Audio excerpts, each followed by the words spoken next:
Everyone, welcome to my YouTube channel. तो आज मैं आपसे शेयर करूंगी अपने नर्सिंग ऑफिसर बनने तक की जर्नी कि कैसे एक लड़की गांव से होके इंडिया के सबसे बड़े मेडिकल इंस्टीट्यूट में नर्सिंग ऑफिसर के पोस्ट पे पहुंची है, कि क्या क्या डिफ़िकल्टीज़ मैंने फेस करी है, क्या क्या सेक्रीफाइसेस मुझे करने पड़े हैं और कौन वो शख्स था जिसने मुझे नर्सिंग करने के लिए मोटिवेट किया।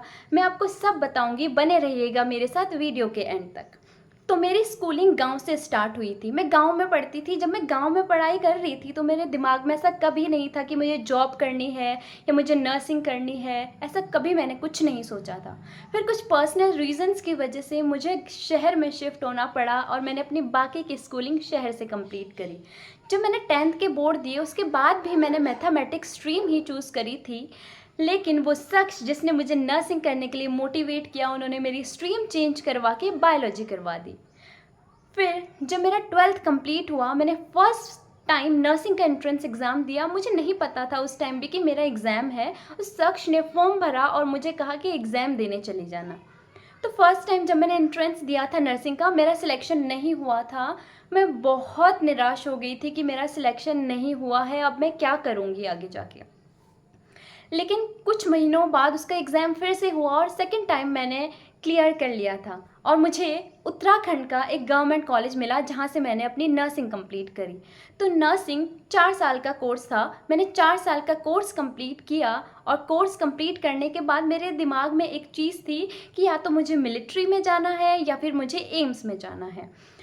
तो वो शख्स चाहता था कि मैं एम्स में जॉब करूं। तो मैंने उसके बाद कोचिंग ज्वाइन कर ली। 4 या 5 महीने की मैंने कोचिंग करी। उस टाइम भी काफ़ी डिफ़िकल्टीज़ मुझे फेस करनी पड़ी। मैं एक मिडिल क्लास फैमिली से बिलोंग करती हूँ, लेकिन मैंने कभी हार नहीं मानी और मैं कंटिन्यू करती गई अपनी जर्नी को। फिर जब मेरी कोचिंग ख़त्म हुई 4-5 महीने की, मेरा फर्स्ट एग्ज़ाम जब मैंने एम्स का दिया था, नॉर्सेट एग्ज़ाम होता है, तो मेरा उसमें सिलेक्शन नहीं हुआ और उस टाइम मैं बिल्कुल टूट गई थी कि मैंने इतनी मेहनत करी थी, इतनी मेहनत करी थी, इतने सेक्रीफाइस करे थे, उसके बाद भी मेरा सिलेक्शन नहीं हुआ। तो शायद अब मेरा सिलेक्शन कभी नहीं होगा।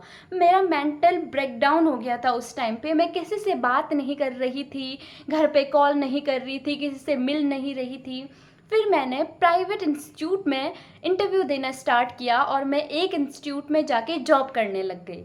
मैंने वहाँ 28 डेज़ तक जॉब करी, लेकिन तब तक मुझे फील हो चुका था कि नहीं, मैं प्राइवेट इंस्टीट्यूट में जॉब नहीं कर सकती हूँ।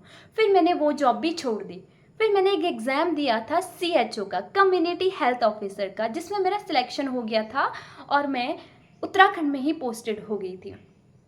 लगभग 4 से 5 महीने मैंने CHO में जॉब करी, लेकिन वहाँ भी मुझे ये रियलाइज़ हुआ कि ये फील्ड मेरे लिए नहीं थी, क्योंकि वो फील्ड कम्युनिटी में जाके जॉब करने वाली थी। फिर मैंने कम्युनिटी हेल्थ ऑफिसर की पोस्ट पे रहते रहते अपनी प्रिपरेशन स्टार्ट कर दी थी एम्स नर्सिंग ऑफिसर बनने के लिए। मेरा स्केड्यूल क्या था, मैं कैसे पढ़ाई कर रही थी, ये सब भी मैं आपसे शेयर करूँगी, लेकिन नेक्स्ट वीडियो में।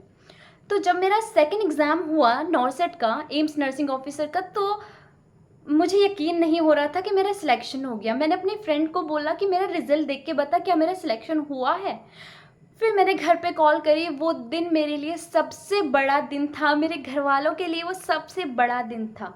उस दिन जो फ़ील हुआ लाइफ में आज से पहले कभी मैंने फ़ील नहीं किया था, क्योंकि वो इतनी बड़ी खुशी थी मेरे लिए और मेरे घर वालों के लिए कि मैं एक्सप्लेन नहीं कर पाऊँगी आपको। फिर जब मेरा सिलेक्शन हो गया, मैंने CHO की जॉब छोड़ दी। फिर मैंने एम्स नर्सिंग ऑफिसर की जॉब पे अपॉइंट कर लिया अपने आप को। तो उसके बाद कुछ टाइम तक मैं ये सोच रही थी कि yes, I have done it. जो मैंने सोचा था मैंने वो कर दिया। तो आपको मैं बताऊंगी कि वो शख्स कौन था जिसने मुझे मोटिवेट किया नर्सिंग करने के लिए। और आज मैं बिल्कुल सेटिस्फाइड हूँ, क्योंकि मुझे लगता है कि जहाँ मुझे होना चाहिए था मैं वहाँ पहुँच चुकी हूँ, और ये उस शख्स की वजह से है। तो वो शख्स मेरे भाई है।